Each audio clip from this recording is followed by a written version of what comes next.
నమస్కారం. మన దేశం ప్రపంచంలోనే అతి పెద్ద ప్రజాస్వామ్య దేశం కదా. మరి ఈ ప్రజాస్వామ్యం అసలు ఎక్కడ మొదలవుతోంది? దాని గుండెకాయలాంటి ఒక వ్యవస్థ గురించి ఈరోజు మనం మాట్లాడుకుందాం. అదే గ్రామ పంచాయతీ. ఎప్పుడైనా ఆలోచించారా? ఒక చిన్న పల్లెటూరు, వాళ్ల రోడ్లు, నీళ్లు, వాళ్ల స్థానిక సమస్యల్ని వాళ్లే ఎలా చూసుకుంటారు? వినడానికి సింపుల్గా ఉన్నా దీని వెనుక ఒక పెద్ద వ్యవస్థ ఉంది. ఆ ప్రశ్నకు సమాధానమే గ్రామ పంచాయతీ.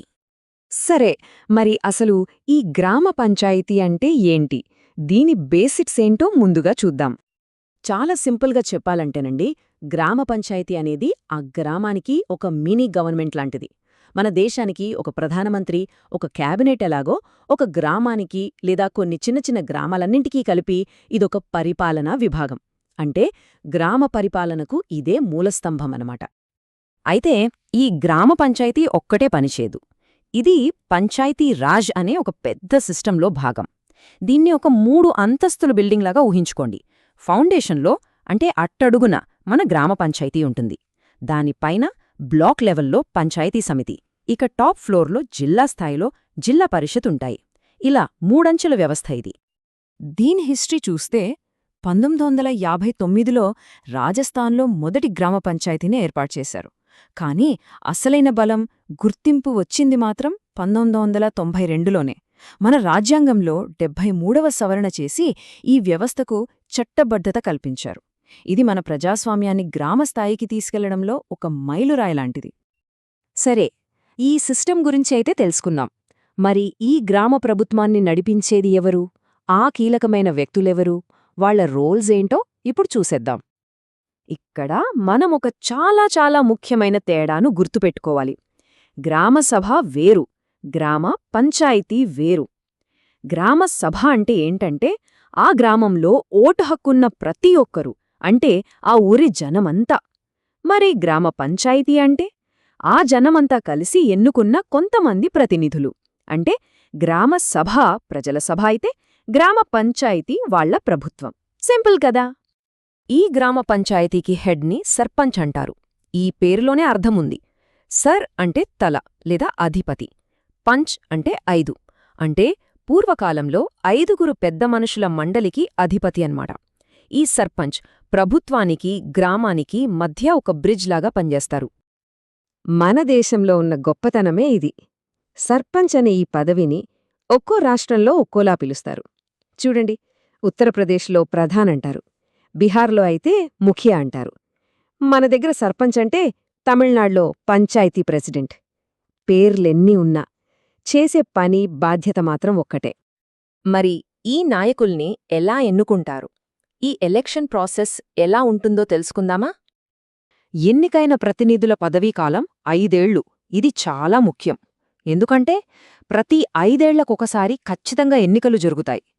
దీనివల్ల ఏమవుతుందంటే ప్రజలకు తమ నాయకుల పనితీరు నచ్చకపోతే మార్చుకునే అవకాశం వస్తుంది. ఇదే కదా అసలైన ప్రజాస్వామ్యం. మరి ఎవరు పోటీ చేయొచ్చు? దీనికి అర్హతలు చాలా సింపుల్. 21 ఏళ్లు నిండి ఉండాలి, అదే గ్రామంలో నివసిస్తూ ఉండాలి, ఆమె మీద ఎలాంటి చట్టపరమైన శిక్షలు ఉండకూడదు. అంతే. ఇది మన రాజ్యాంగం తీసుకొచ్చిన ఒక అద్భుతమైన మార్పు. పాలనలో మహిళల భాగస్వామ్యం కూడా ఉండాలని పంచాయతీలలో కనీసం 3/1 సీట్లను మహిళలకే రిజర్వ్ చేశారు. అంటే 33%. ఇది స్థానిక నాయకత్వంలో స్త్రీ-పురుష సమానత్వం వైపు వేసిన ఒక బలమైన అడుగు. సరే, ఎన్నికలు అయ్యాయి, నాయకుల్ని ఎన్నుకున్నారు. అంత బానే ఉంది. కాని అసలు వీళ్ళు ఏం పనులు చేస్తారు? గ్రామ పంచాయతీ చేసే పనులు మన రోజువారీ జీవితాన్ని ఎలా ప్రభావితం చేస్తాయో ఇప్పుడు చూద్దాం. పంచాయతీకి కొన్ని కంపల్సరీ పనులుంటాయి. ఇవి ఖచ్చితంగా చేసి తీరాలి. ఉదాహరణకి, మన ఊళ్ళో రోడ్డు బాగోలేదా? మురుగు కాలువలు పొంగిపొర్లుతున్నాయా? రాత్రిపూట స్ట్రీట్ లైట్లు వెలగడం లేదా? మంచినీళ్లు సరిగ్గా రావడం లేదా?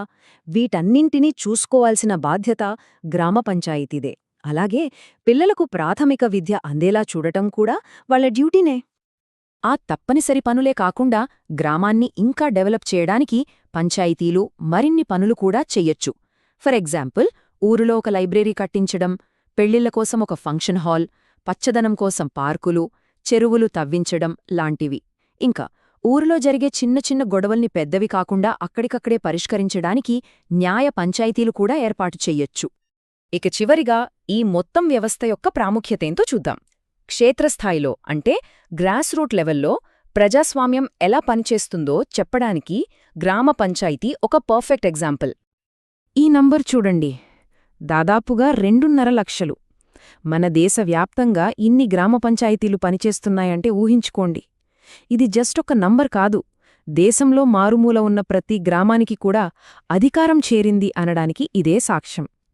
ఎంత పెద్ద నెట్వర్క్ కదా! కాబట్టి మనం గుర్తుంచుకోవాల్సిన మెయిన్ పాయింట్ ఏంటంటే, గ్రామ పంచాయతీ అనేది మన భారత ప్రజాస్వామ్యానికి పునాది.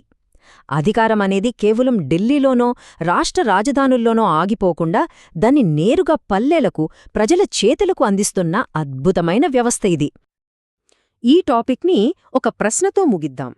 ప్రజాస్వామ్యమనేది రాజధాని నగరాల్లో కాకుండా ప్రతి పల్లెటూరులో మొదలైతే ఏం జరుగుతుంది?